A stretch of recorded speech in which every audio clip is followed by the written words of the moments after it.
Indonesia sejak merdeka sudah 7 kali ganti presiden.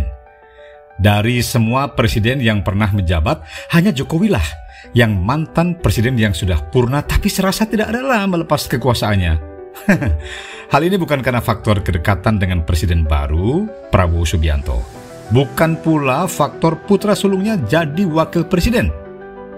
Tapi ada beragam aspek yang lain yang bisa kita lihat betapa dirinya seolah tidak rela melepaskan kekuasaannya. Isu matahari kembar, polemik dari penggantian legend Kunto Arif, dilaporkannya beberapa tokoh yang menyebut Jokowi memiliki ijazah palsu, aspirasi para purnawirawan TNI yang meminta pergantian Gibran, sebutan presiden boneka ke Prabowo, dan masih banyak lagi. Dan keriuhan politik yang saat ini terjadi, ini jelas mengganggu dari pemerintahan. Prabowo berkali-kali mesti pontang-panting menutup banyak celah kontroversi yang disuarakan banyak elemen. Nah, pertanyaannya penting yang pantas kita ajukan adalah, ada apa dengan Jokowi?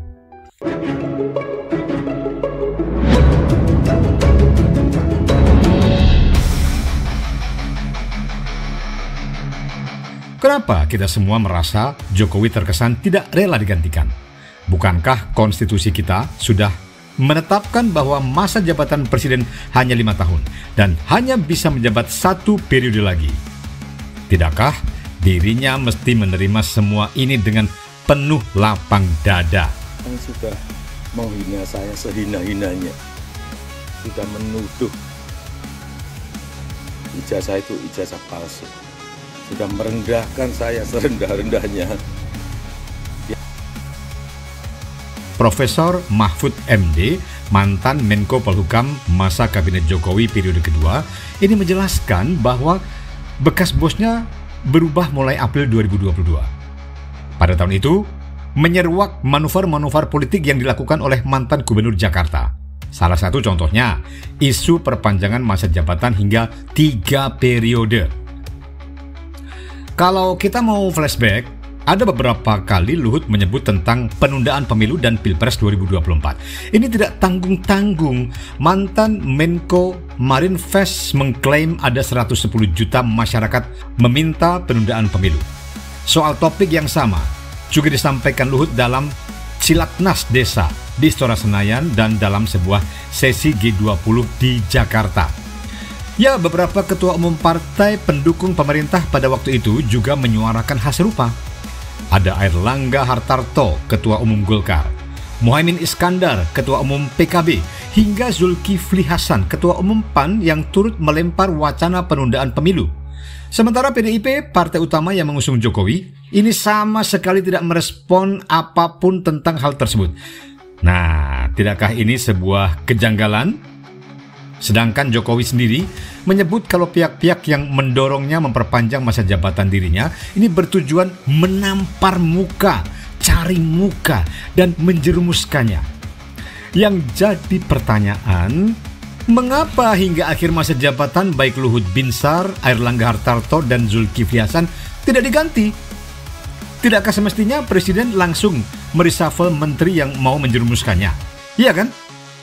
Manuver berikutnya yang dilakukan oleh Jokowi sewaktu muncul gelombang dukungan agar Gibran Rakabuming, wali kota Solo sekaligus putra sulungnya, didorong mendampingi Prabowo di kontestasi 2024. Nah, Jokowi menyebut bahwa anaknya belum cukup usia dan belum berpengalaman.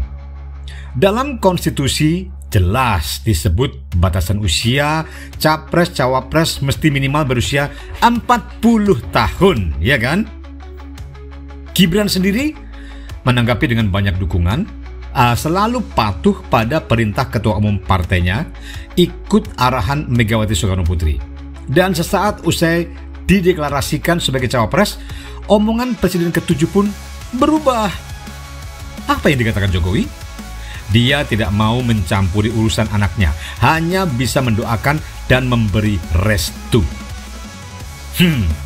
Sikap senada juga disampaikan sesaat setelah MK mengabulkan perubahan syarat cawapres. Jokowi menutup mata atas tudingan ada orang dalam yang membuat syarat capres-cawapres bisa disesuaikan. Jokowi berkata, patuhi aturan.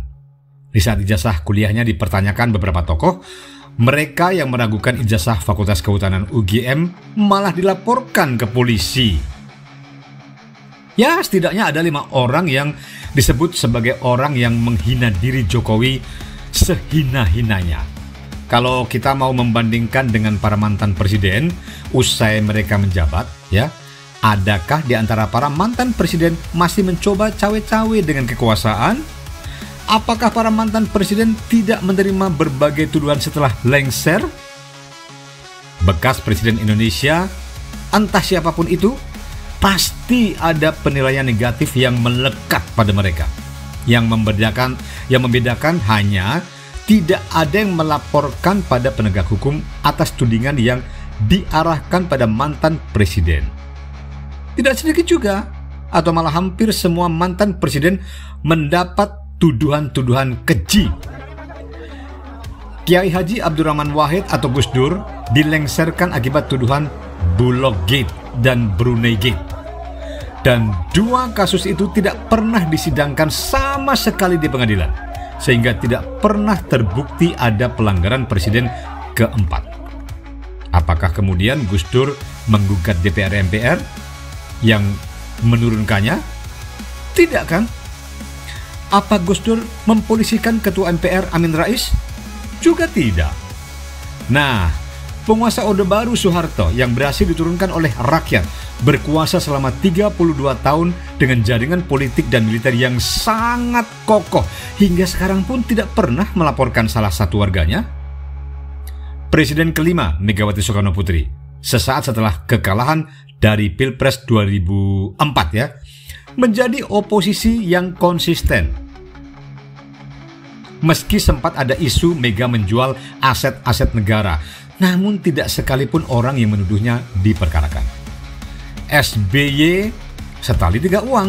Meski banyak yang mengungkit-ungkit soal dugaan keterlibatan SBY dalam kasus Senturi serta mangkraknya Wisma Atlet Hambalang, dia tidak berusaha untuk membungkam individu atau institusi yang berkesimpulan begitu.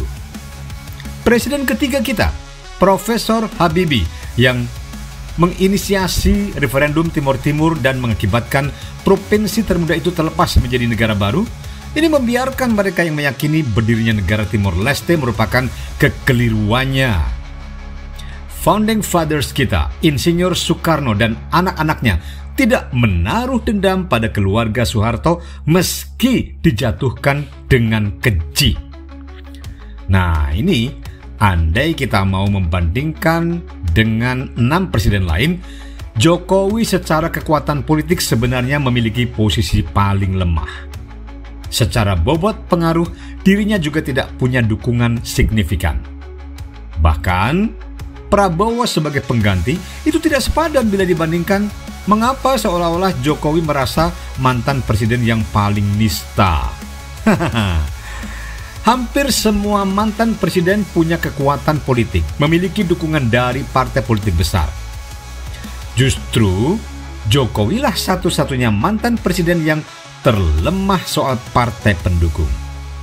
Dalam kalkulasi politik, hanya ada PSI yang mungkin akan mati-matian berada di belakang Jokowi.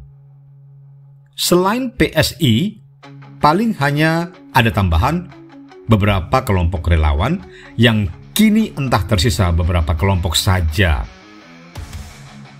Yang membuat seolah-olah dia masih kuat, ya hanya anggapan sebagian rakyat bila jasanya sangat besar bagi bangsa ini.